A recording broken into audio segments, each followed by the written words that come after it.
It's Dr. Robin Inwald here, and today I'm going to talk about 5 profit-building strategies to avoid time and money drain for entrepreneurs.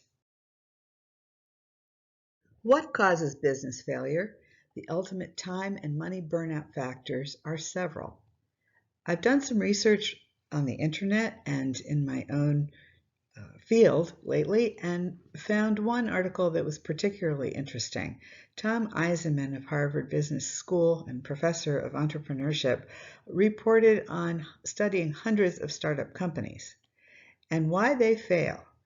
2/3 of all new businesses fail. And when I started mine, I was told by 2 lovely competitors that I would be out of business within 5 years. Of course, I was determined to prove them wrong. But what makes businesses fail? First, jumping ahead of what is necessary to do in a business when you're not ready for it. Spending money on specific products or advertising without testing for what your clients really need and want will bring wrong products, wrong marketing, and ultimate business failure due to not paying attention to what your clients truly desire and what will really help them in reaching their goals. The second area is lack of vision or leadership of entrepreneurs, founding team members in addition to the leaders. It was a surprise to Dr. Eisenman when he discovered that it was not only the problems of the leaders, but also of key team members, which cause businesses to fail. So it's not just people at the top, but also the culture and the communication with team members who are part of the mix. The third area was poor performance of team consultants, those around the team members, those around the company, such as funding managers, who in one case changed the name of a product and changed it from being a high-ticket product to a very generic one that could not compete in the marketplace. In this training, I'm going to reveal 5 profit-building strategies for success that will help to counteract these reasons why businesses fail.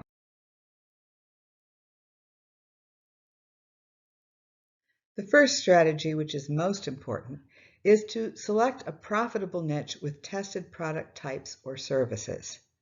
This means one that has actually been through the mill of selling services and products to the marketplace. You need to study what's selling on the internet first. There's so many ways you can do this through Google, YouTube, Amazon, Etsy. Find out which products are actually in the market and are selling well. Next, study who's selling these products. What are the best sellers in each area? Who are the largest distributors, etc. Find out who the competition is and study it. Become an emulator with value-driven features or additions to build profit in your business. What this means is that you can, without completely copying another competitor's products, you can see the positive qualities and the negative qualities or drawbacks, and you can either report on different companies that do this as an affiliate, or you can become an emulator, an actual product and service provider. But remember, you don't have to be the first person in your field. Pioneers took the arrows, settlers took the land. This is a common notion, and it's true. As a pioneer in my field, it was very difficult to develop the first products, and I did pave the way for people to begin to use behavioral questions on personality tests for screening high security personnel. And it was not an easy path, but it was much easier for those who followed because they could see what I did, the kinds of items I added to the personality test that used to exist in the field, and they could pretty much copy it and make their own test that would not infringe on copyright protection, but would really be surveys and tests that had the same underlying constructs or the same basic ideas and prediction equations. The second strategy is to select a profitable niche with help from outside areas of expertise. Without help from people who are in the field, it's very difficult to make decisions that are going to be profitable.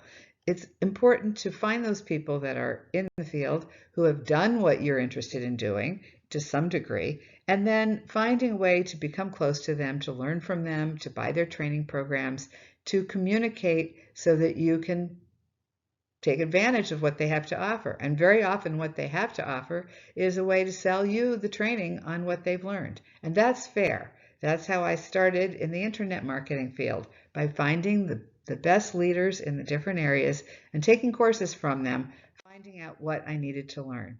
So you seek help outside your area of expertise. And you find those experts, find those who are willing to teach, as I said before, join the training programs, find out how to do business operations on the internet, and focus on hiring a staff of qualified people and try to fill those gaps of your expertise. So if you want to learn how to get somewhere you want to go, take lessons from someone who's been there. And that's what Alberto Raggio learned. That's what I've learned. And I'm hoping that you will take advantage of all the people out there who really are ready to help you develop your business. The third strategy, along with getting a profitable niche, finding help from expertise outside your area, is to prepare automated back-end operations and processes before making offers of your own. In other words, don't launch too soon. Make sure that you have the ability to handle customers who come your way, to automate the emails that you send to them if they're all going to be very similar, and to customize only those parts that make it clear that you are talking directly to your potential clients or your customers. Prepare those back-end operations with the capacity and the structure to deliver your products and services seamlessly. This makes the difference between a good advertiser and a good company that actually provides a very important service or product. You can find back-end operation programs on how to collect emails so that you have a mailing list, which is very important for getting new customers on the internet, how to document client contacts so that you don't have to rummage around for notes or booklets full or folders full of different kinds of documents. You have them all in one place and you can easily access them as you move through the process of having a few customers to having many. You can learn programs about invoicing, financial accounting, taxes, account management, and then finally the legal issues. Everyone has to have privacy policies, terms and conditions to operate on the internet, because the platforms that will take your advertisement and will work with you to sell your intellectual property also want to protect their clients from shady operators. So trademarks, logos, domain names all have to be protected, and then those platforms will check you out and they'll make sure you have a privacy policy, that you have terms and conditions, and that you are not a fly-by-night company that simply purchased a domain name and put together a sales letter or a shopping cart and really aren't going to be able to service your customers. So this is something that's always been the case. In my own company, at one point, I had a trademark, and it was something I'd used for decades, but when the Society for Human Resource Management decided to make a new logo for themselves, they actually used the same design as a logo I'd been using advertising at their trade shows for several years with that same trademark on my booth. And because I had not formally copywritten or trademarked this logo and the name, it was not on the list of trademarked logos. And so even though SHRM did not see that, my logo was still protected by copyright and trademark law. So eventually I did win that argument, and the SHRM management actually became a friend of mine, and they did provide me with a very nice settlement so that we could both move on with our businesses without any conflicting logos. But this was something that I didn't need to go through if I had simply made sure that all of the logos and trademarks I was using were properly registered with the government organization that was relevant. So I do suggest that you do that, even though you will still be able to prevail as long as you've used your documents and your logos and copywritten material interstate. You've sent things over state lines, and you're able to show that you've done that. You do have legal rights to whatever you've used first. The next strategy, number 4, is to plan a marketing strategy you are willing to implement. A lot of people talk about business strategies, but if you have a fancy business plan and you're not willing to implement it, it really doesn't do much good and sits on your shelf until your company either figures out another way to do things or follows that plan. Now, if you have a marketing strategy, it needs to be one that's within your budget. It needs to be one that you have the personnel to carry out with, and it needs to be something that is appropriate for your clientele, for your target audience. So don't farm it out. If you're going to have a consultant help you, be with that consultant in a do-it-together manner, not giving it all to them to do and then finding yourself with a marketing strategy that simply doesn't work. And last, commit to action and integrity. You need to have a can-do attitude because there will be many challenges that come your way. And so committing to action, committing that you're going to have a successful business and that you're going to follow the leaders to some extent before you change course and do things your way. Follow the pattern that you see as successful out there, and then you can tweak it and make it unique to your own products and services and your own style. But in the beginning, the way to a successful business is to see what else is successful and then commit without stealing it. You can emulate it, you can nurture a similar product or service, and with a can-do attitude, you can do it. Now for your homework for next time. I'd like you to identify the area of your business you believe could use the most improvement right now. Whatever area that is, pick that area, and I want you to write 3 steps you'll take to grow this area or make it more efficient. Then, if you aren't sure how to improve that area, go on the internet, go to the library, find 3 experts, and read or view their most recent articles or videos on the subject. See if you can learn what they have to say about the area you feel needs most improvement in your company. And then identify 3 characteristics you most value in screening future team members, associates, or consultants in your business. Because as you grow, you will need to hire more people. Even if they're consultants, even if they live in different countries and everything is done virtually, you still want to hire people who have the values that you share and who will be able to implement those strategies and those steps that will lead you to the goals you most passionately seek. Finally, list one thing you learned from this presentation that you'd like to emulate or adapt for your own business. Now, coming tomorrow, I'm going to give a talk on how to recognize and compensate for personal shortcomings that hinder your profitability. Since my test publishing company's products included assessments, it was important that the people I hired also were screened for the same characteristics that we had researched so carefully for our own clients and customers. So keep an eye out in your inbox for an email from me with this subject line: how to recognize and compensate for personal shortcomings hindering profitability. See you tomorrow. I'm also a singer-songwriter, and this is my song, Be Free. If you like it, I'm happy to give you a free download using the very programs and platforms I just talked about. So take a listen and click on the download link if you'd like a copy. In any case, I'm looking forward to meeting again with you tomorrow.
free. Wanna be free.